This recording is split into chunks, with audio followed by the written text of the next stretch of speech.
Новый год надо встречать дома, с семьей. Традиция такая. По одной из версий, истоки ее где-то сразу после революции. Первое время праздник еще был. Вот, например, рассказ о том, как в 19 году Ленин с детишками вокруг елки танцевал. Кстати, по дороге на Утренник в Сокольники на вождя напали бандиты, отобрали револьвер и угнали автомобиль. Но празднику это не помешало. Большевик Бонч Бруевич описывает. Все подхватили песню про елку и закружились вокруг нее. Владимир Ильич пел во весь голос.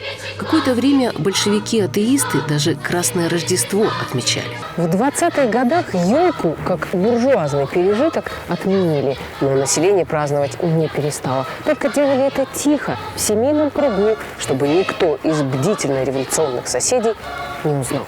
Кстати, встречать Новый год за столом – это как раз к этому же времени относится. Скажем, при Петре Первом, да и после, придерживались другой традиции. Пей, гуляй, маски примеряй, а поешь потом, дома.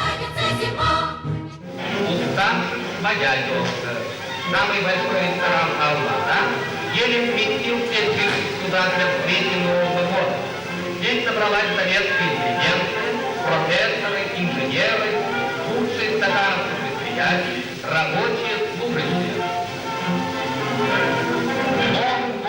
Под звуки кукарачи, плечом к плечу, локоть к локтю, медленно, но верно двигались к всенародному празднику.